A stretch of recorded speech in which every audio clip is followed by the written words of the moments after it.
You are alone in the room. You are certain of it. And yet the back of your neck tightens. Your shoulders rise. Your breath slows without permission. You turn around. Nothing is there. But the feeling does not leave. Why does your body react to eyes that are not real? This sensation has a name older than the word for it. Long before locked doors and security cameras, your ancestors carried the same tightening in the same place. In forests where something unseen could always be closer than it seemed. You inherited this. You did not choose it. And the story of where it came from is stranger than fear itself.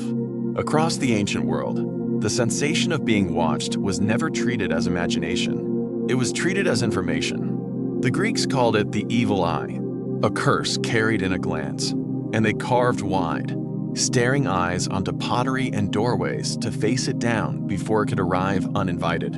In parts of the ancient Near East, protective amulets shaped like eyes were buried beneath thresholds. Not to decorate a home, but to answer a gaze with a gaze. Why fight an invisible watcher with a symbol of watching? Because the answer was never about magic. It was about attention. And attention, your ancestors understood, was a kind of power that could be given or taken without permission. The folklorist and religious historian Mircea Eliade wrote extensively about how ancient peoples experienced the sacred not as something separate from daily life, but as something that pressed in from every direction, watching, judging, waiting to be acknowledged. To feel observed in this worldview was not paranoia. It was contact with something larger than the self. What if your modern unease in an empty room is not a malfunction, but a memory of that contact, stripped of its old meaning and left to echo? Consider the myth of Argus Panoptes, the giant of Greek legend covered in 100 eyes, set by the goddess Hera to guard a woman transformed into a cow. Argus never slept fully. Some eyes always stayed open while others closed. He was not a monster in the way you imagine monsters. He was surveillance itself, given a body. And when he finally fell, slain by Hermes through trickery and a lulling song, Hera did not let his eyes disappear. She placed them on the tail of the peacock, so that watching would be beautiful.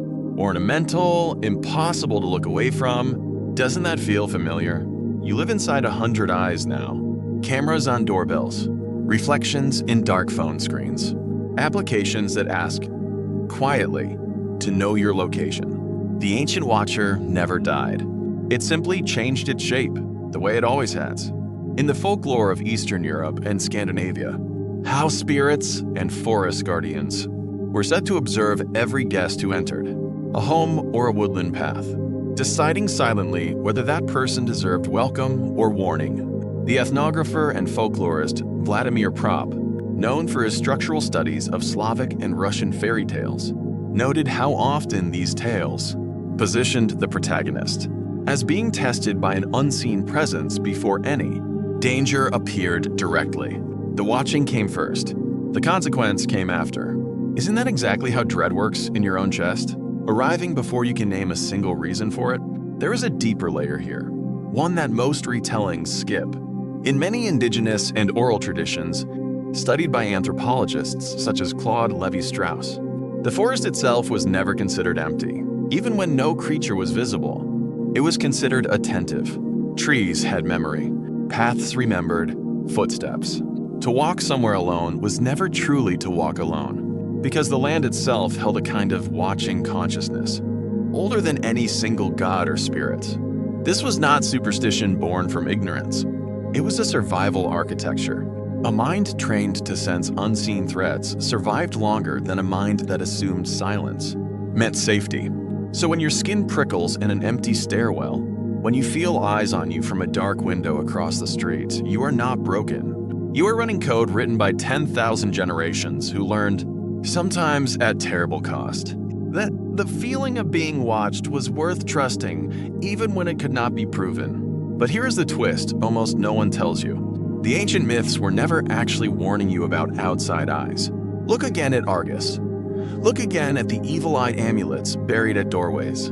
Facing outward, yes, but placed there by hands that also knew what it was to want, to envy, to stare too long at someone else's fortune. The oldest fear was not only that something might be watching you, It was that you yourself might become the watcher, that envy, judgment, and desire could turn any person into the source of a curse without them ever meaning to cast one. This is why so many cultures paired protection from the evil eye with instructions on humility, on not boasting, on covering a newborn child's face from admiring strangers.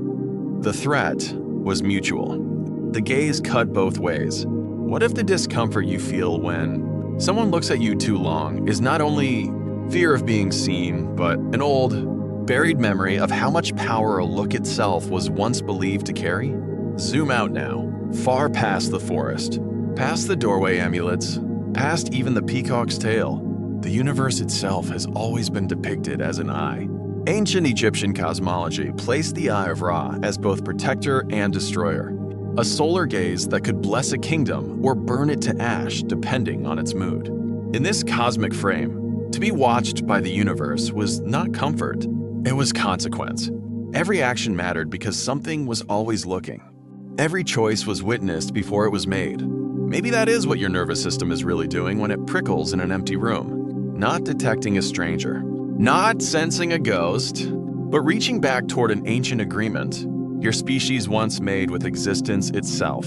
The belief that nothing you do goes truly unseen. That meaning requires a witness, even an invisible one. You built cameras to replace the gods who used to watch you. You built glowing screens to replace the 100 eyes of Argus. But the feeling underneath was never invented by technology.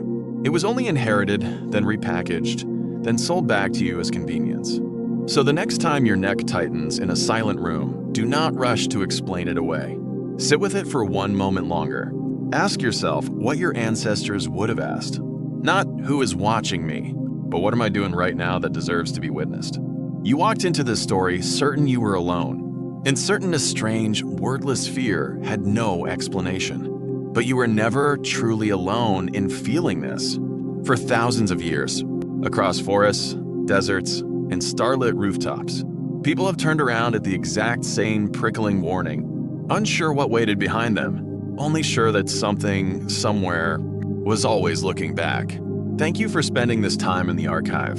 If this story stayed with you, if it named something you have felt but never explained, let it be known with a like. And if there is a myth, a legend, or a cosmic mystery that has been quietly watching the edges of your own mind, waiting to be understood, leave it in the comments. The archive is always listening.